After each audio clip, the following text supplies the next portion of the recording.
Hello everyone, it's me again, Teacher Mariami, and welcome to the video discussion of our subject, Discrete Structures 1. Don't forget to like and subscribe to this channel and press the bell icon to get new video updates. Without further ado, let's get started. Our topic for today's discussion is all about summation and product notation.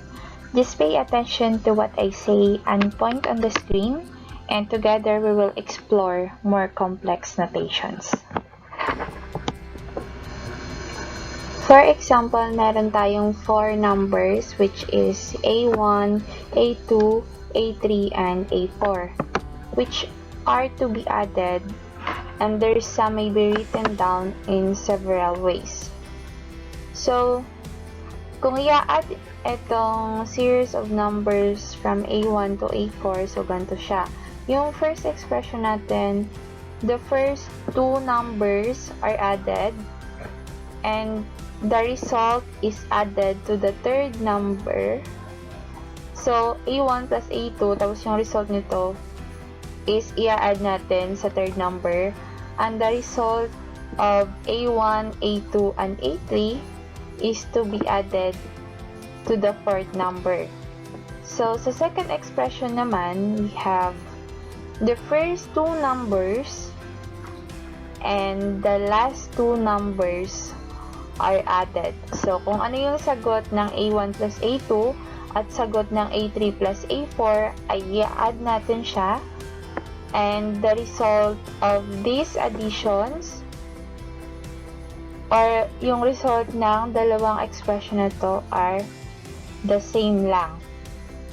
So, a sum of numbers A1, A2, A3, and A4 are called series and is often written as summation notation, or this symbol is also called a sigma notation.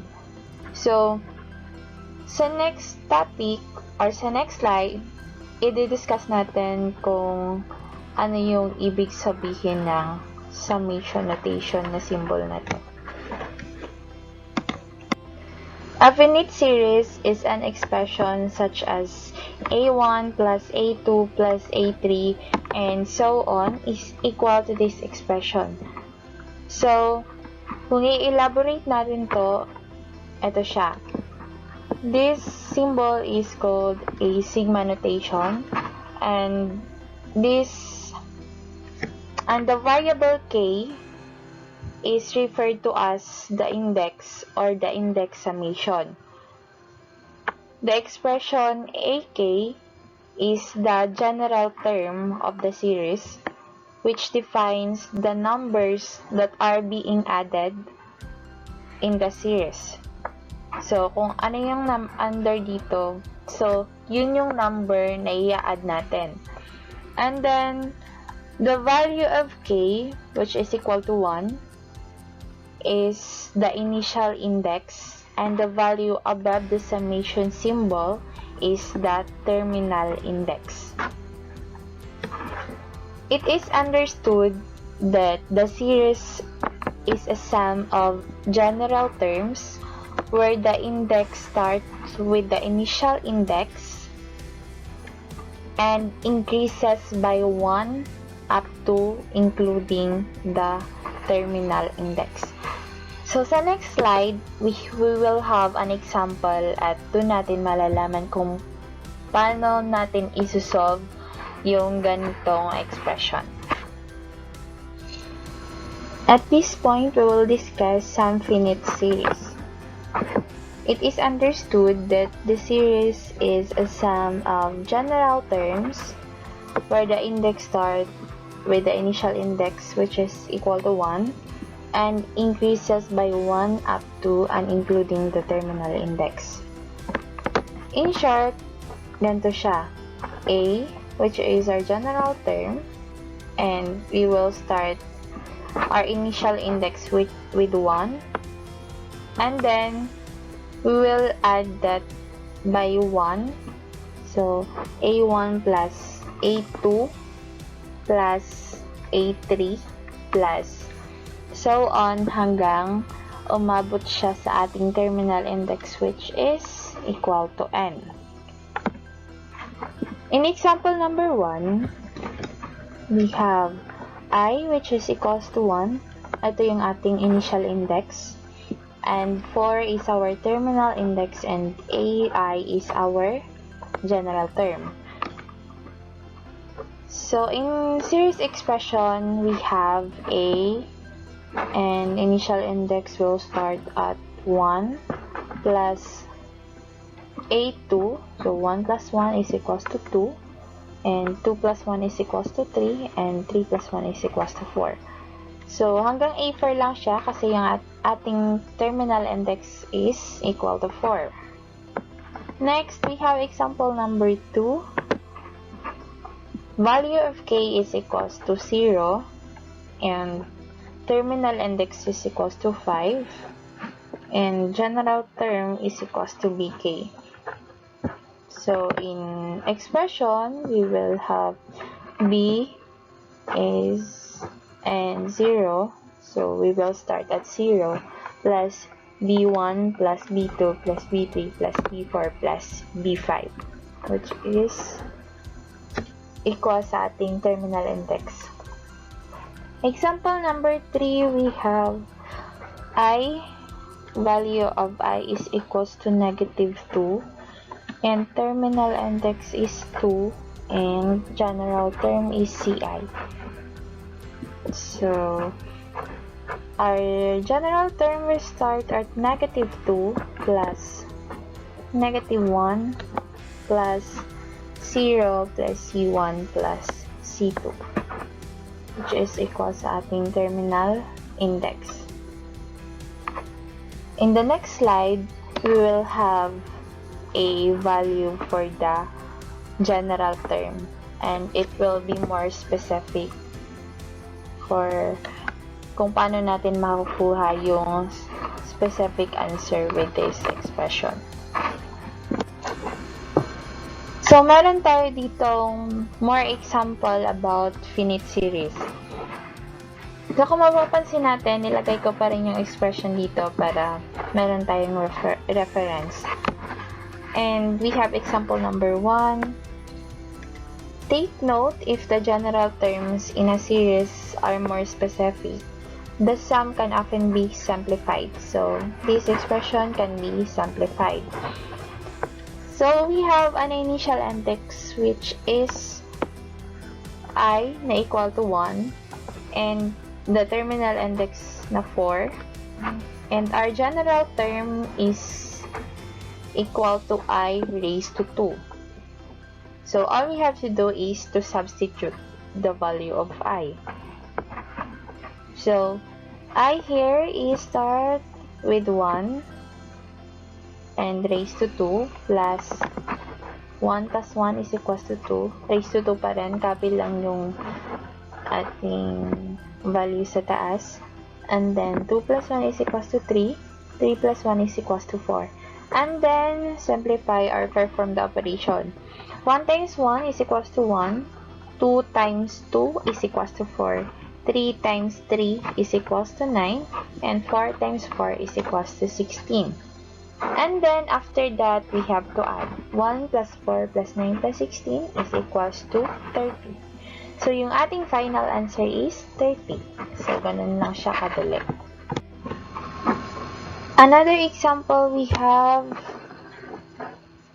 I, which is equals to 1, and which is our initial index, and 5 is our terminal index, and 2i minus 1 is our general term. So, we have to simplify this one since specific naman yung value ng ating general term. So, substitute lang natin yung value ng ating I. So, 2 times value ng I starts with 1. 2 times 1 minus 1. So, yung dot na to is, this one is considered as multiplication. So, this is our multiplication symbol. Plus 2 times 2 minus 1, 2 times 3 minus 1, 2 times 4 minus 1, 2 times 5 minus 1. So, since yung terminal index natin is hanggang 5 lang, so we will stop at 2 times 5 minus 1. So, yung isa-substitute lang naman natin is yung value ng I, kaya medyo hindi naman siya mahirap. And then, perform the operation. 2 times 1 is equals to 2, and then rewrite minus 1. And then, 2 times 2 is 4, bring down minus 1, plus 2 times 3 is equals to 6, minus 1, plus 2 times 4 is equals to 8, minus 1, and 2 times 5 is equals to 10, minus 1. And then, subtract. 2 minus 1 is equals to 1, 4 minus 1 is equals to 3, 6 minus 1 is equals to 5, 8 minus 1 is equals to 7, and 10 minus 1 is equals to 9. And add it all. So, 1 plus 3 plus 5 plus 7 plus 9 is equals to 25. So, yung gagawin lang natin is perform lahat ng operation within the parentheses para maka-come up tayo ng final answer or solution sa ating summation notation. So, kanina, we discussed the summation notation, and at this point, ay i-discuss natin ang product notation, which is, in short, instead of adding, we will have to multiply. So, this symbol is a symbol for product notation. So, our index or initial index is equals to 1. Same lang din siya. Our terminal index is 5, and our general term is xi. So, kung sa series, ganito siya, x1 times x2 times x3 times x4 times x5. So, pay attention to this one kasi lalabas to sa ating activity or sa ating exercise. So, we have example 1. Our initial index is equal to 1, our terminal index is 4, and our general term is I over 2. So, kung mapapansin natin, same siya kanina sa example ko sa summation notation. Pero at this point, hindi natin siya i-add, but then we will have to multiply.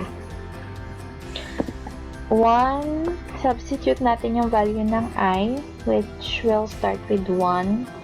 1 raised to 2 times 2 raised to 2 times 3 raised to 2 times 4 raised to 2.